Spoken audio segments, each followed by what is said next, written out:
Welcome to EVONA Origin Stories, the space podcast where we look to bring you extraordinary leaders from within the sector and their fascinating stories of early life, career, and how they broke into the space industry. This is episode 7. Our guest today has been a friend to EVONA from our early days, and we're thankful to her for her continued support and collaboration. Today, she shares her heartfelt and sincere story with our listeners from humble beginnings in a small town near Naples, where she went against the grain of conventional social beliefs and left her hometown to navigate her way through Europe, from being an intern in the corporate world to founding her own commercial space company. She truly is authentic and a voracious human being that has a relentless drive for educating our younger generation on how space is for everyone. And what you guys will find truly inspiring, as I did, is her infectious passion for promoting diversity in space. Ladies and gentlemen, please welcome Bianca Cefalo. Hey Bianca, how you doing? Hello, Rich. I'm good. How are you? I'm good. Long time no speak. How's things? Oh, crazy. As always. Yeah, they're just getting crazier and crazier. But yeah, last time we spoke, I was still in Italy. Things were still very uncertain. Thank God things are now, much more clear, let's say, about COVID, about life. Good to hear. Well, I just want to start by saying I know how busy you are, so thank you for taking the time to do this and come on our show today. We're really looking forward to it, so thanks for joining us and taking the time. Oh, it's my pleasure. I like you guys. Good, great. Well, look, thanks for spending the time. I guess just to kind of dive into this, first of all, again, thanks for taking the time to come onto our show. It'd be great for our listeners to kind of start from the early days of Bianca and talk us through, I guess, where you sort of started before early career, where you started in life, where you sort of grew up, school, college, that sort of thing, and sort of how you found your way into your early career in Italy, Germany, and eventually in the UK. Yes, let's start. So I was born in Italy, in Naples, which is in the south of Italy. It's an amazing city near the sea. But I grew up in a smaller town near Naples, which is much, much closer to the Vesuvius, which is called Somma Vesuviana. And anytime I go back there to my parents' house, I can still see from the window the Vesuvius. It's not on the sea, but it's on the other side. And it's a fantastic place to live, to be fair. At the same time, it's not as fantastic when it comes to social beliefs, stereotypes, because any smaller town, especially when you're coming from the south, and it may sound weird how, the southern Italians may still be quite narrow-minded when it comes to let's say social and cultural stereotypes, but we still are. And clearly we were when I was a child. We're talking about 34 years ago when I was born. So I grew up in a smaller town, and the main things that really got me where I am now is the financial struggles we had as a family, because of the business that my dad had basically was failing. And this is funny how I learned from that failure since my very, very early stages, how important it is to have business partners you can rely on and can be trustworthy. So that was a massive lesson for me these days, and how to have everything legally sound before anybody starts to do something that looks sketchy. So I learned that in my very early days. And from that moment, so basically my dad had a business in the automotive. So it was about spare parts, luxury cars, trading them across Europe, vintage cars, everything really had to do with high value, high performance vintage cars. And that was trading across Europe, mainly, not the States. And actually my dad was a self-made millionaire by the time he was 30.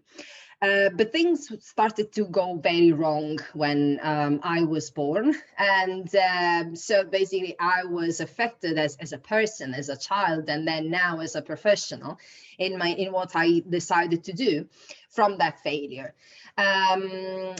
So part of that was really hurtful as a child, when you were seeing things that clearly you are not meant to understand and you are not meant to do, or you are not responsibilities you are not meant to have when you are maybe 5 years old. On the other side, though, I just love the character that both my parents showed, and what they were still doing to try and get ourselves back on our feet. I loved the character that my mom had. She was extremely young. She was 21 when she had me. And so she had to grow into this graceful and strong and tough woman that really was my very first role model. And from my dad, I just learned the love for cars and engineering. Although I was not an engineer, both of them, they are not engineers. I've been the first gen graduate in my family overall, not even just my family, my strict family, but the entire family between cousins and everybody else.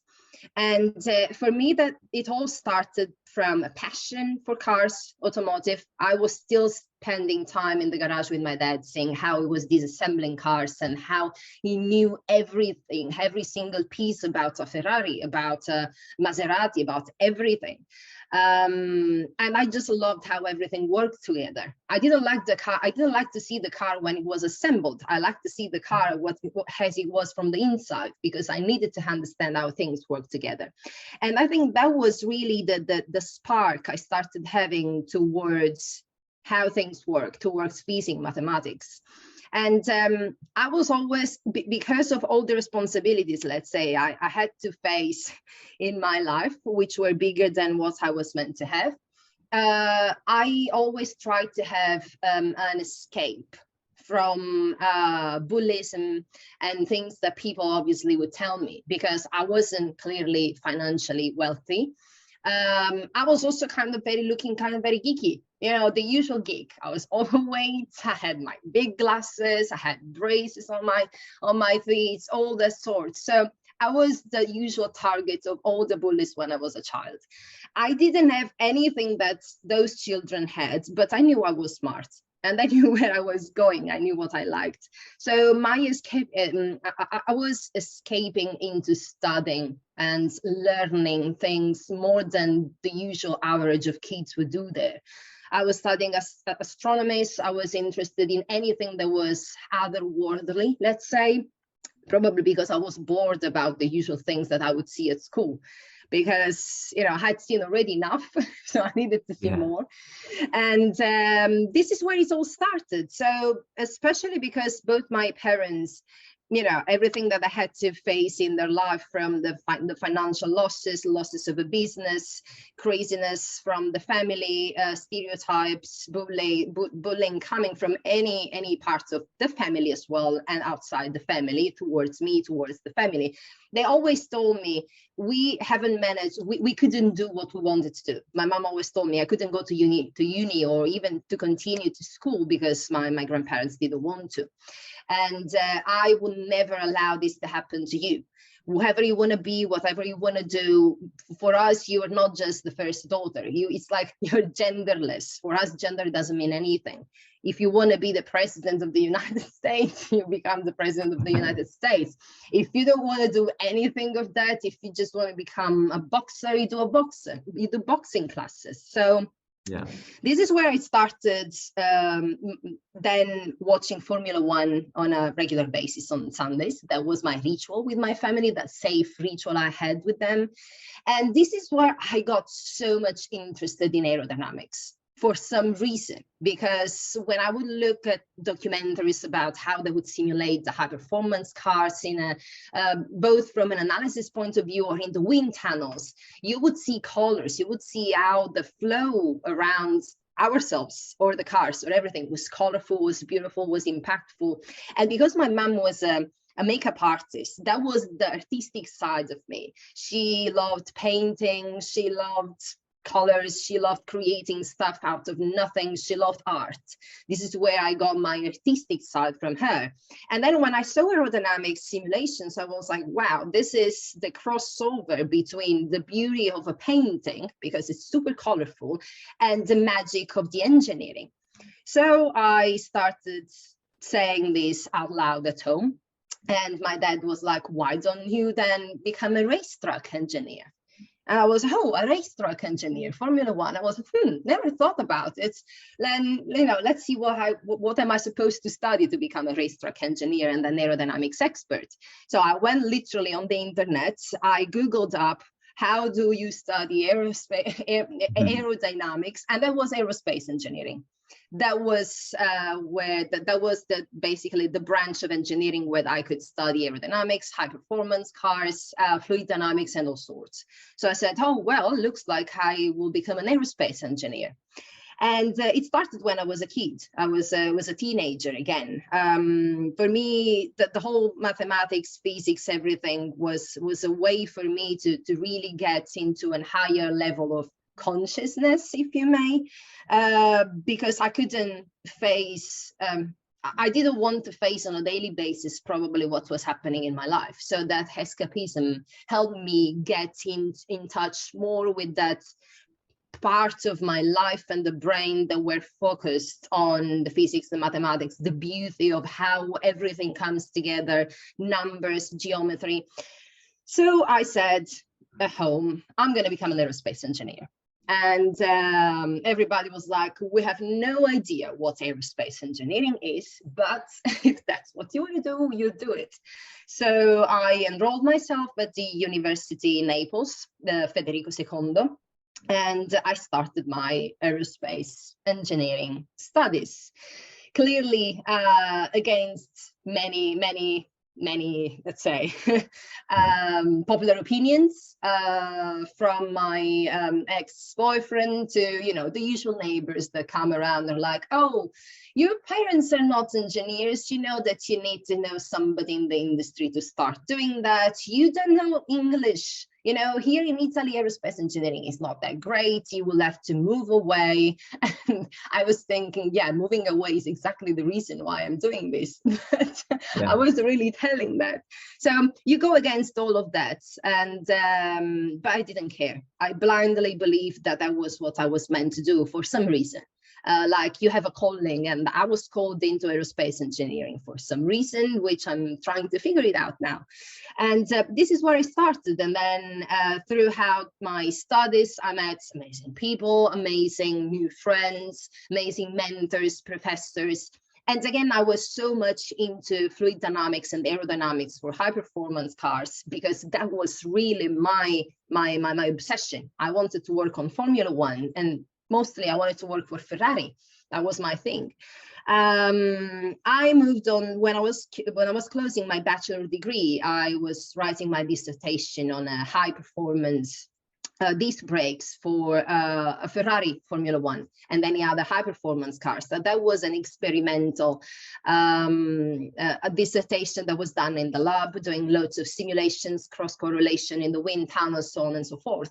When I was writing that dissertation, I then met a guy from mechanical engineering who was doing something very similar. And he had an idea of, let's say, testing how great was our passion for Formula One.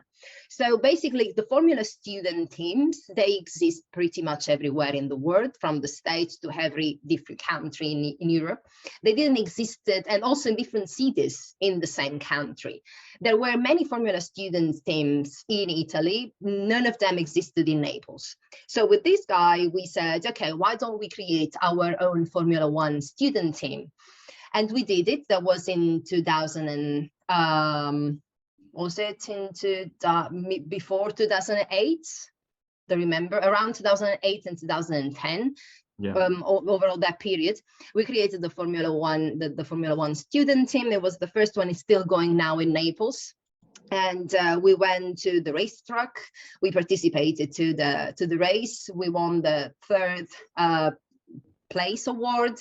So in that moment, I started realizing, oh, well, actually, I can make stuff happening. I can make stuff happening from zero, but still as a student. I can create teams. I love what I do. And also that it was the first team that had the aerodynamics division, because I really wanted to have aerodynamics embedded in that design of the car.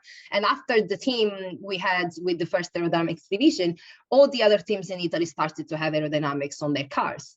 So that was a big, let's say, a big check and a big pat on my shoulder, where, you know, when everybody was just telling me I shouldn't even start studying engineering. Now I'm the leader of a new team that didn't exist before, and we even won the prize. So that was a big first great moment.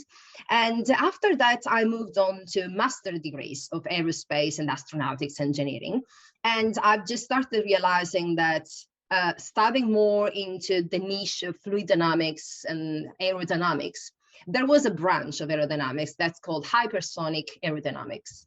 And I was, wow. So I can basically apply everything I've learned for aerodynamics on Earth and in the atmosphere to anything that is going outside the atmosphere.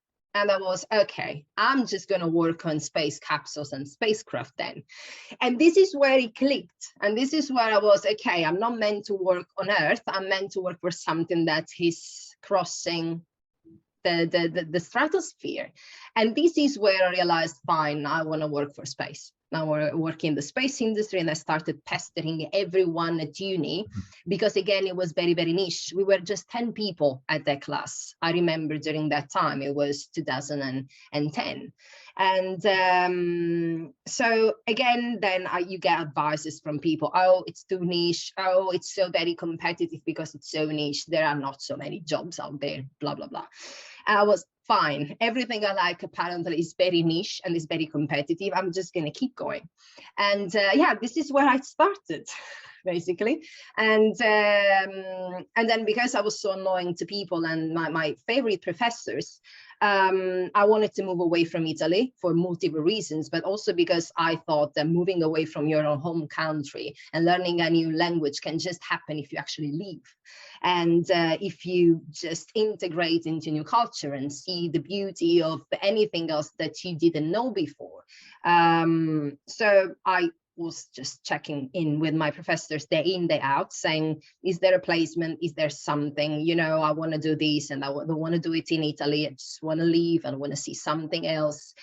And then that happened in August 2013. But that's probably, you know, parts of my career where then I was, that was really the moment where you kind of start telling yourself, oh, I've made again something happen. When I was selected for the NASA InSight Mars mission as a thermofluid dynamic analyst. And the funny thing is that all the niche things I had done and I had studied for during my university years were all the things that those guys at NASA needed for their own mission to Mars. So there I was. See, I blindly believed in everything I wanted to do, and now I'm getting my first job at 23, not even with a master's degree yet, for a Martian mission. And I'm going to move to Berlin, which was exactly the place I wanted to go with a friend a couple of weekends before. So, like, manifestation works. Absolutely, it's amazing. I'm so jealous of people that realize their dreams so early on in life. I find it incredibly inspirational. And one of the reasons why I did this podcast is that, you know, Mel Strickland from Slingshot said a similar thing as well. Like, similar to you guys both, you realized your dream so early in life. And what I love about it is, regardless of friends, family, neighbors, colleagues, you know, telling you continuously and trying to give you negative comments or thoughts of, you know, saying, no, it's too niche. There's not jobs out there. Why do you want to do that? Do this instead. It's a much easier path. A lot of people there would probably crumble and go, they're probably right. It's easier for you to do X, Y, and Z, where you just kind of relentlessly just move forward and continue to pursue your dream. But I find it brilliant because so many people across the world, regardless of what industry, they just fall into a job or they just fall into a career. So I love it when I speak to people like yourself that realize that dream so early in life and just relentlessly pursue it. And it's amazing now, like you say, you're in the space sector, and that part of it as well. I guess now that you're in it, I come from that sort of automotive background into thermal engineering and, you know, getting yourself into the space sector. Now that you're here and you've been living and breathing it for the last, you know, how many ever years, what is it that you love the most? What is it you love the most about the space sector? So on a personal level, for me, it's so weird, but for me, it's still that kind that a way to it's my comfort zone. Yeah. It's even hard to tell, but it is my comfort zone. It's been my comfort zone, again, as I said, since I was a child, and it is still my comfort zone. And when I work on what I'm working at the moment, or what I was working before, space has no boundaries. And this is what everybody's trying to put on people and ourselves. It's like we constantly trying to box people into a label, into a gender, into a stereotype, into a social and cultural belief. Space is nothing like that. There is nothing in space that has a boundary of belief, of race, of the only boundaries you have is clearly, the law of physics that you have to to comply with to just get your rockets up and working, and then coming back eventually. But there are really no other boundaries that we as a community put on ourselves. There are no boxes. And this is from a philosophical aspect I love about space, is that you can literally dream, think as big as you want. And this is what I've been holding on my entire life, as I was a child, and then now that I've obviously also started my own business in space, is that you can hold on to the belief that there is so much greatness out there, that why would you not think that greatness is in yourself? So this is more a philosophical really act towards space, and so comforting for me to know that what I love doing and how geeky and nerdy I am, it's something that has actually impacted millions of lives, and is going to do the same for the next generations. And the contribution that each and every person can give to the space industry, from, for example, what you are doing, guys, with literally creating communities and awareness around the space industry, to what rocket scientists do, to what astronauts do, to what doctors do. It's just creating an environment that is allowing humanity to really thrive beyond what we've known to be our home so far. We were born here, as famous people say. We were born here. We were not meant to die on Earth. Our next generations are not meant to have a heritage of humanity that didn't really use up every resources they could to make life better, not just for the people that are here now, but for people that will come hundreds, thousands of years later. This is space. This is what for me space means. It's a big concept that goes really beyond business and equations and the daily job.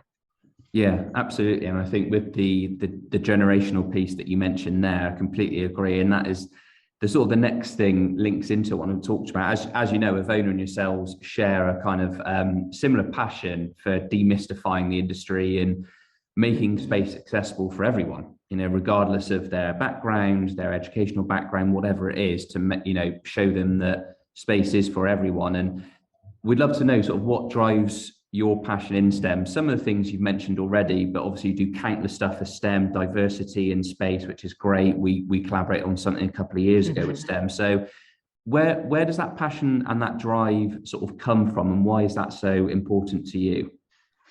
It's coming from obviously all the things I've heard and I've been told since I started studying engineering.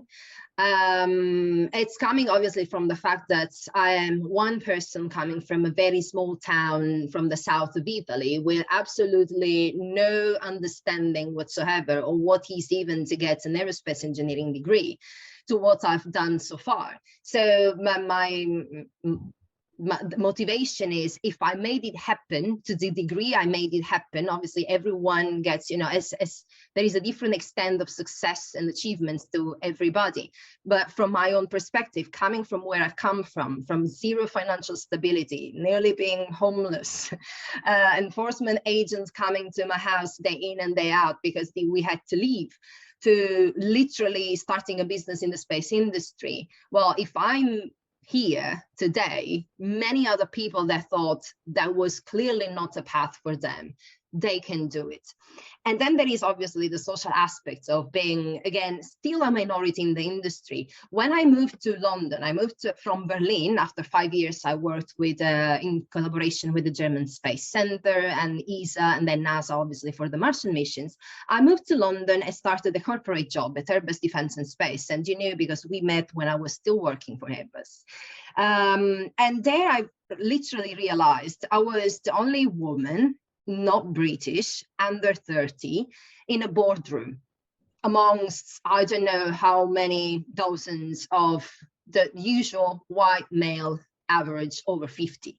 Yeah. And I was, how is this happen? I was looking around them like, I'm here for all of them, but where are all of them? Where are the others? Yeah. So joining together the fact that I have been moved by rage and revenge against the system, because it's not just because I'm a pretty face coming from an unknown town in Italy with zero prospects of becoming, a successful person in the space industry, to then moving into boardrooms and still being the only woman. I was like, well, probably there are so many other women out there who have the same, who share the same story, we share the same backgrounds, that look like me, because clearly, again, it's not even about where I'm coming from, it's about how I look. I never looked like the usual nerd, although I was when I was a child. Then things changed, apparently.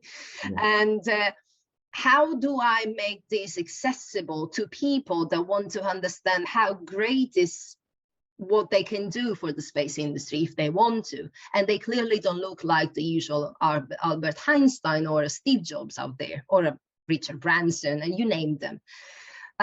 So this is where my motivation has come from. And the most beautiful things I've heard from then people who have come back to me, or my mentees, or even guys, men, or non-binary people, or queer people who told me, up to now, I thought I had to pretend I was a person that people wanted to see when I just walked into an office, or I was talking to an investor, or I was, I don't know, getting on a stage. And since the moment I started to know you, I know that I can rock up with my tattoos and my red lipstick, or just look a bit weird, but that's not important. It's important what I have to say. It's important how excellent my presentation is. It's not about how I look. It's about what actually is my substance. And that's been the most rewarding part of the entire journey. Yeah, it's amazing. It's great to promote that diversity, but also the fact that you've inspired so many people to come out of their shell that maybe didn't have the confidence before to go into those sort of meetings with those sorts of people and just be themselves. Because I think the very nature of that, and when you're, in business, actually being yourself is the strongest currency these days, and having the authenticity. So no, that's incredible. Thanks for sharing. And the next thing was more around sort of failures and achievements, as you know, sort of with the various, social media platforms and stuff. I think everybody sees the end product and the sort of highlight reel of successes. They don't sort of see all the sacrifice and the grind that leads up to that. So I guess starting with the failure side of things first, what would you consider throughout your life career so far was your biggest failure, and what did you learn from that failure? Yeah, so the biggest failures have definitely been my relationships, and they have all to do with my drive into just do the next thing, moving to the next country, and being completely uncompromising. And I've learned a lot from them, especially from the last one. That was, it wasn't the longest relationship I had, but was clearly the most intense, and the person I loved the most in my entire life. And then I've lost a child on the back of that, of wrong decisions. And because I've basically learned that it's not just about achieving something. It's not just about it. I didn't have to be moved by all the sentiments and emotions that were moving that child that was back in Italy, that wanted to show everybody, look, I can do this. I can just do whatever I want, despite all the things you've been telling about me and my family. And I was going also into the relationships with a kind of competition, with a kind of rage, with a kind of motivation, where I was possibly also competing with them. I was probably being also a narcissist and a toxic person myself. And it's been a hard lesson to learn that I could have been so good at what I was doing, let's say in an office or in a boardroom, but I was horrible at just letting myself go and being a person that doesn't need to constantly being in a masculine energy of competition, rage, revenge, and showing the people that I can do things. It's been a long curve learning after my last relationship 3 years ago. And it's also been amazing because I got finally into let's say, the learning that you don't necessarily need to be enraged all the time to achieve your goals or to succeed at something. Actually, if you just allow yourself to be vulnerable and open to people, the most amazing stuff are gonna happen to you, because you're gonna attract people that are much closer to the kind of energy and community and want to help, rather than just being so closed and say, I don't need anyone's help, I can do it my own, just go away and disappear from my life, and not being able to reciprocate emotions and feelings to an extent that they were meant to be. So that's been my major failure and lessons. Yeah, big one. Yeah, no, thanks for being so honest and sort of vulnerable and transparent with that sort of thing. I think for anyone, especially like yourself, that is so driven professionally and so ambitious, I think sometimes it's very difficult for people like us to kind of separate that persona from work and your personal life, because you feel like, especially if you're competitive, you're ambitious, you're driven, it's very difficult to switch off, you know, to be try and be a different person at home. You feel like in your brain you need to constantly stay switched on. But I think once you sort of grow and mature and learn, actually being able to have that separation, enjoy the finer things in life, like family, relationships, friends and stuff, it can actually make you even more successful in the business world. So no, thanks ever so much for sharing that. And on the other side of it, what would you say so far, again, whether it's personal work, was your sort of greatest achievement career to date?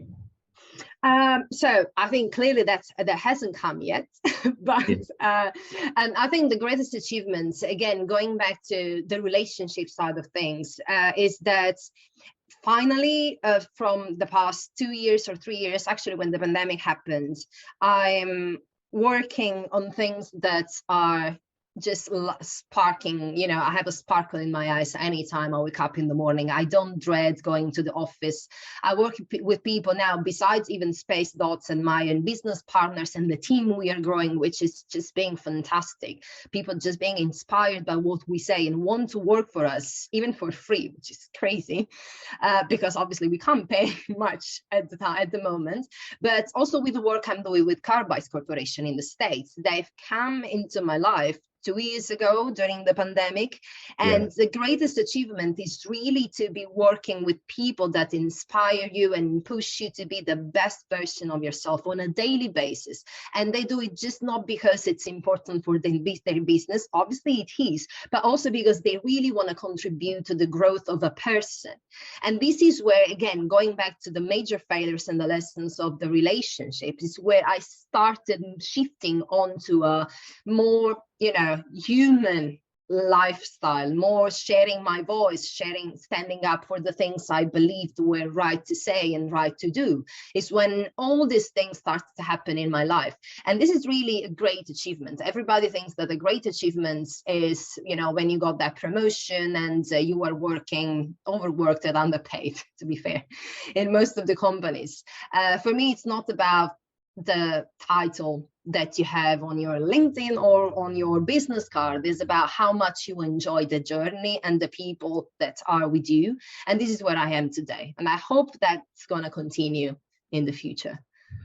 Yeah, absolutely. And I think if you listen to any of the super successful, powerful CEOs and entrepreneurs around the world, they all say that. They all say the exact same thing you've just said. You know, if people are kind of driven purely by money, it chips away at your soul and you just become unhappy. So you have to kind of learn to actually love the process of getting there, love the process and the people you're working with to actually achieve that goal, as opposed to just constantly chasing that big paycheck or that goal in the end. So no, completely agree. And on the side of that, with your business Space Starts, where do you see that going over the next 5 years? Where do you want that business to be in the next 5 years? So as we are at the very early stage, in 5 years, we are striving and working and planning for is to have a business that can grow a team and can actually be paying the team. But in 5 years from now, I would like to see that business to have, just got to the point where we are actually helping the customers we've set ourselves to help. And we've done a product that is useful for most of them. Reason why we started Space Thoughts is because we identified the problem ourselves with my business partners at Airbus Defence and Space, where we were product managers. And most of those products we were developing together with other great companies and other great minds will never see the space, because you have to do so many steps into your qualification process. You have to follow so many standards. You have to do so many ground testing, pre-flight checks, blah, blah, blah. And then you can actually start to use that product on a spacecraft, on a rocket, or whatever else that is going into space once it's been qualified in space. So a first flight qualification, that's really the final step of functionality of that component or that new material in space. And we saw that although we had significant budgets to do those developments in a corporation like Airbus Defence and Space or many other corporations, most of those developments didn't really go up there, weren't used. So we thought, imagine the SMEs that are both or not operating in the space sector, or anyone who has a new advanced materials, a new polymer, a new high-tech fabric for, I don't know, whatever, and they want to extend, they want to branch out into the space industry, because clearly it's where everybody now is starting to go, because space is now extremely embedded with every piece of technology and every piece of actions we do on Earth. And we were like, imagine those people that have so many tiny budgets. How the hell are they going to qualify something in space if they just only need to send a tiny sample of a material into space and it's going to cost them $500,000? And we came up with Space Thoughts idea, which is exactly testing advanced materials in space, not only thermally, but also mechanically. So what I want to see in 5 years, again, besides having grown the team and clearly having closed funding rounds that are significant and relevant for all the activities we have to do and commercialize our products, is how many customers can we actually help with our products, and how many others, how many of those people that never thought they could do something for the space industry are actually doing that thing thanks to Space Thoughts. That will be, again, the most rewarding fact of having started a business for those people. Yeah, amazing. Well, we're watching on, so we're excited to see the progress of that company. So no, thanks for sharing that. And the next thing I was going to say, it kind of ties in what we spoke about right at the beginning of the podcast, is around sort of advice. It sounds like you've had some bad advice over the years, which you didn't listen to and cracked on, and here you are. But over the years, with the different sort of, I guess, mentors, friends, colleagues, students you've worked with, what would you say is the sort of the best and the worst advice that you've been given over the years? Yeah, so I'll start with the worst advice, because I will never forget that one. And that's come from multiple people, was just find a rich husband and be pretty. Oh, God. That was the worst advice I've ever received, and you'll never forget that one. But the best advice I received, actually, it's recently. So one of the people, the women I really respect in the space industry. She's Stella Guillen. She's now the Chief Commercial Officer at ESA Aerospace in Munich, although she comes from Washington.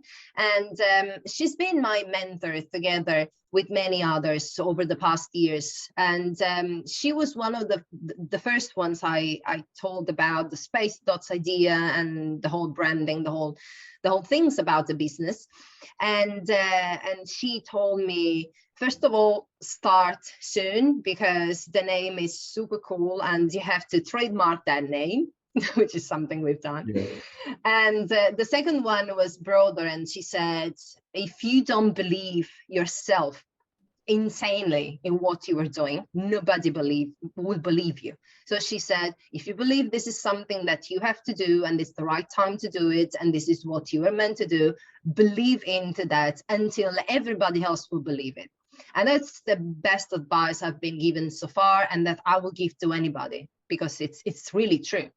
You can't demand people believing in what you are saying or in who you are if you don't believe in that yourself. Yeah, absolutely. Self-belief and sort of leading by example. Great, thanks for sharing that. And the next thing I think is really useful, and we sort of ask all of our guests on our show, because it's so, with, like you mentioned, all these people sort of giving you different advice over the years, I guess the internet, potentially sometimes misinformation, some different articles have different narratives, but over the years, what would you say has been your sort of best resources that you've identified and utilized over the years, whether that be courses or programs or mentors that have sort of helped you the most segue into the space sector? I love books. I love reading. Yeah. So that's really been the major source of inspiration for me. It could be self-development books. It could be still technology related based book on even romantic stuff. It could be anything, but mainly self-development books. And because I love those ones, and again, since I was a child, together with my escapism with astronomy and physics and mathematics, I used to spend ages in libraries and just basically lose track of time when I was into a library to read books. So that's always been the major resource for me. And clearly people then, because the people around me, friends, family, they know I have this great passion for reading, they would suggest to me things that were useful probably for that specific thing or that specific topic I wanted to learn. So that's been the first thing. And then TED Talks and any other self-development talk on the YouTube, which seems so simplistic, but they've been extremely helpful to me, ranging from again psychology to law, to space, technology, to how our brain works, to how we get ourselves into better habits for a greater life. TED Talk have been a major inspiration for me, and then I've also learned at the expenses of many choices I've done in my previous chunks of life, surrounding myself with people who are mainly entrepreneurs and or people who can really understand the loneliness and also the need for you to learn new things.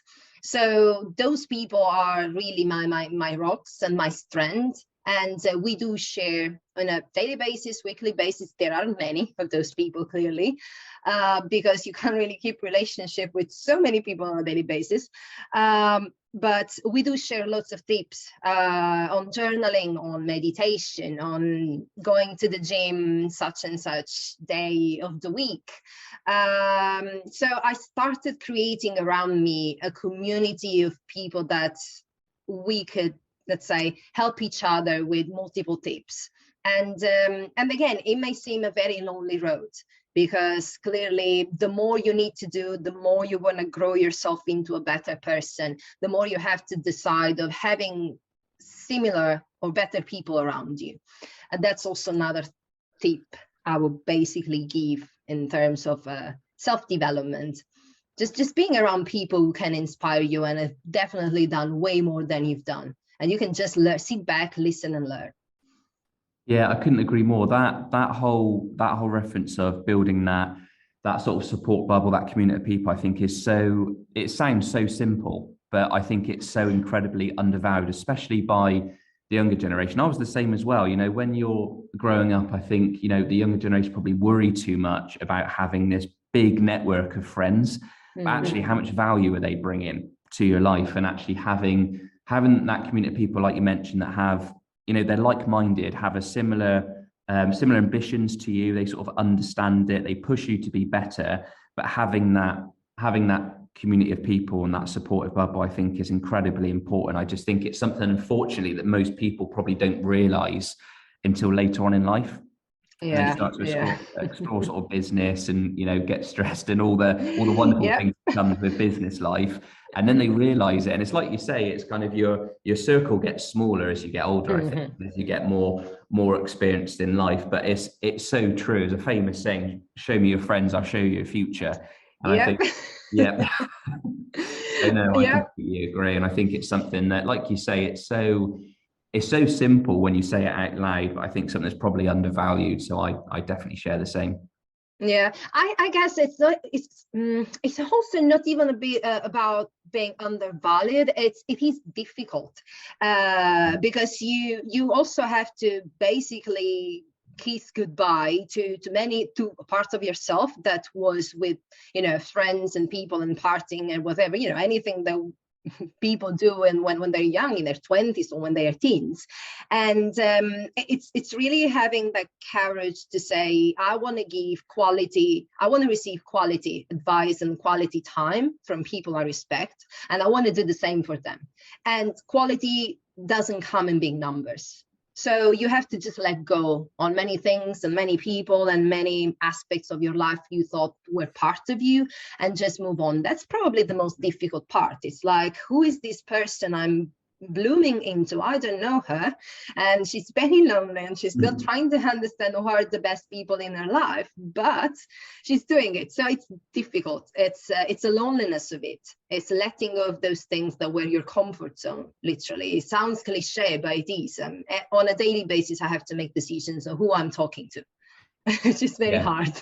It's hard. It's super hard, and some people really struggle to do it and sort of just cut that off, because, you know, people change, we change, and we're supposed to change. You know, that's the very essence of human evolution. We are supposed to change. We are supposed to evolve. So it's very difficult. It's easy for us to kind of sit and say it, but I think, definitely to have that confidence to say, you know, it might be lonely and you may upset people along the way, you may lose friends, but that's completely normal, and that's fine. And, you know, the people that are supposed to be in your life will end up being in your life, and you'll attract, you know, like-minded people and things that make you happy. So I couldn't agree more. And by the way, you know, thank you, by the way, I've enjoyed this. Thanks.